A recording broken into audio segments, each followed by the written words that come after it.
Здравейте на всички! Искам да ви споделя моя история, свързана с Архангел Михаил. Преди известно време мой приятел ме беше поканил на гости и искаше да ме запознае с негови приятелки.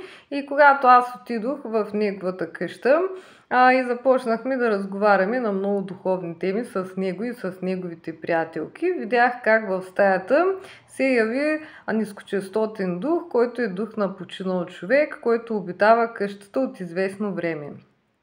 Тогава аз споделих на моят познат, че е подходящо да се помоли на Архангел Михаил, за да отведе този дух от къщата и да пази къщата от този нискочестотен дух, за да не се връща повече в нея.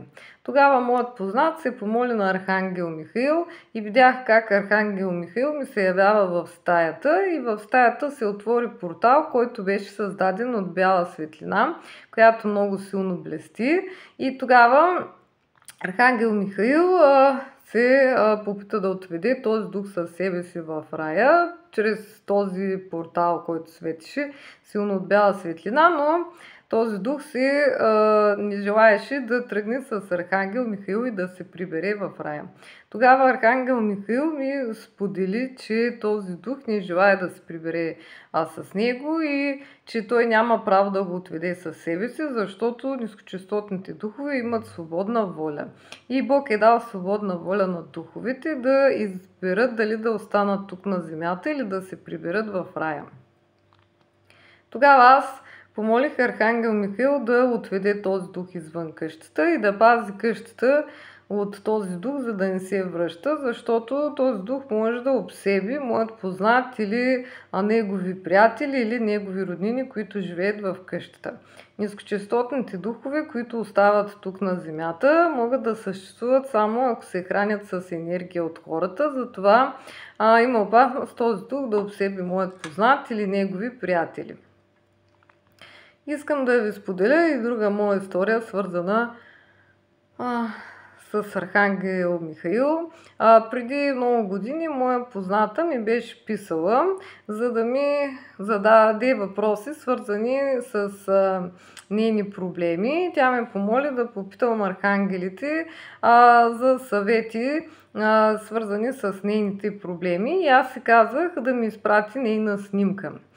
Когато видях нейната снимка, видях, че в тялото ѝ има много отрицателна енергия, която е с тъмно сив цвят и черен цвят, и усетих чрез интуицията си много лошо предчувствие и безпокойство и мъка и страх и тъга, и ми се появиха сълзи и видях чрез картини, чрез третото си око, че на нея е направена магия от друг човек. Тогава споделих на моята приятелка, че е подходящо да се помоли на Архангел Михаил да я пречисти от тази магия. Молитвата към Архангел Михаил е: Архангел Михаил, имам нужда от помощ, моля те, ела и ме изчисти от тази магия, от проклятия или от други отрицателни енергии. След това е необходимо да помолите Архангел Михаил да ви пази 24 часа от хора, които ви правят магии, и това е необходимо да го правите няколко дни или седмици, за да сте сигурни, че сте добре защитени. Понякога се случва, когато някой човек има магия, да не се изчисти магията само за един ден, защото отрицателната магия е много силна и Архангел Михаил не е могъл да изчисти тази отрицателна енергия за един ден. Затова е необходимо да се помолите няколко дни на Архангел Михаил за изчистването на тази магия. Виждала съм чрез видения, чрез третото си око, че понякога остава част от тази тъмна отрицателна енергия в хората, чрез тяхната снимка или без снимка, и затова им казвам, че е необходимо да се помолят няколко дни още за пречистването на тази отрицателна енергия. Може да помолите Архангел Михаил да изчисти магиите от вашият дом или от вашият двор и да пази вашият дом от хората, които ви правят магии. Искам да ви споделя и друга информация. свързана с Архангел Михаил.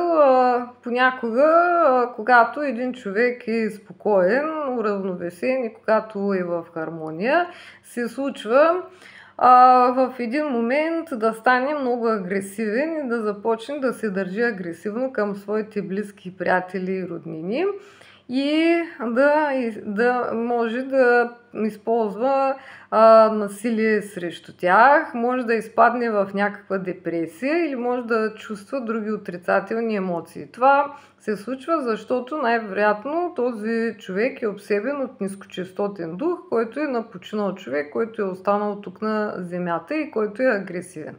Агресивните духове обсебват хората, защото искат да се хранят с тяхната енергия.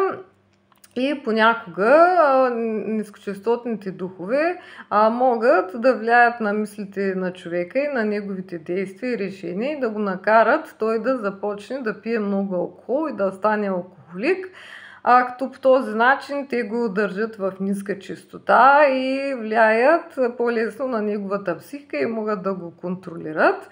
Както и могат да накарат човек да има желание да започне да играе хазарт или да има желание да започне да взема наркотици, като по този начин те могат по-лесно да властват над неговата психика. Затова е необходимо да се помолят тези хора на Архангел Михаил да изчисти този нискочестотен дух от тях.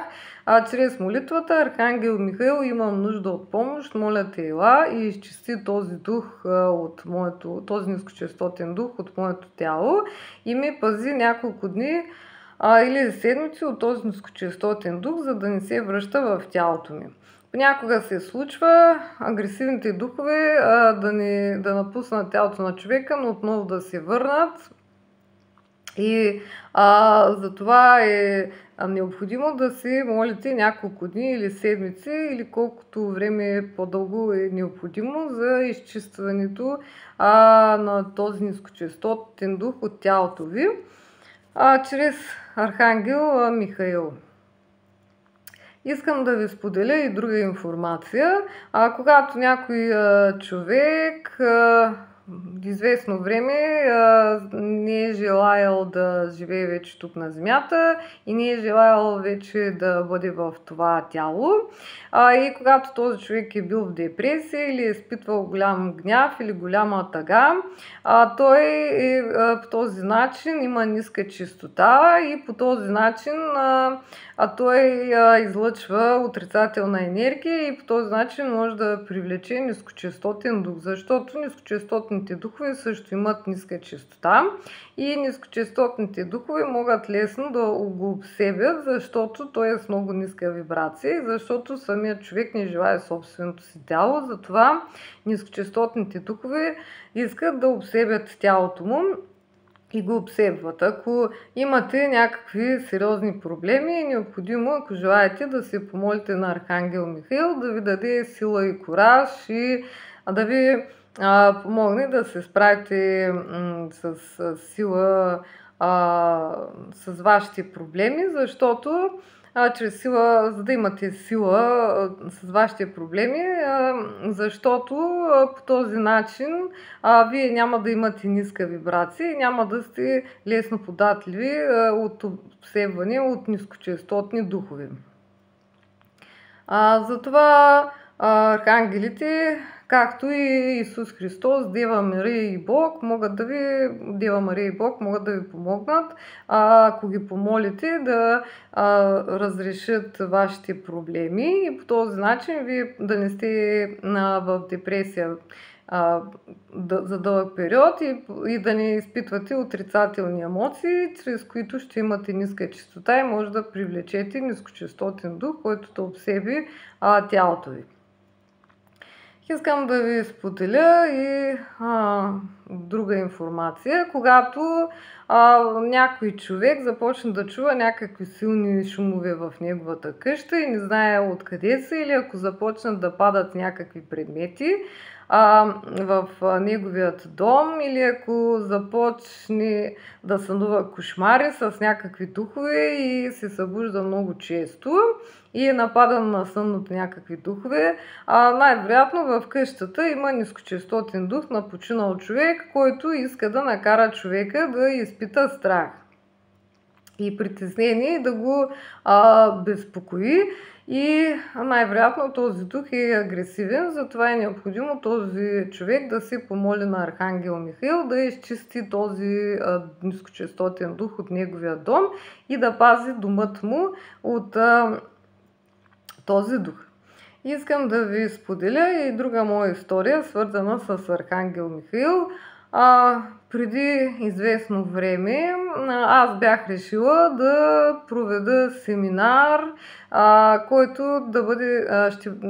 който беше на тема духовно израстване и духовно самоусъвършенстване. Исках да споделя на хората истории и знания и моята практика, която съм получила чрез годините, свързана с моята дарба, както и исках да споделя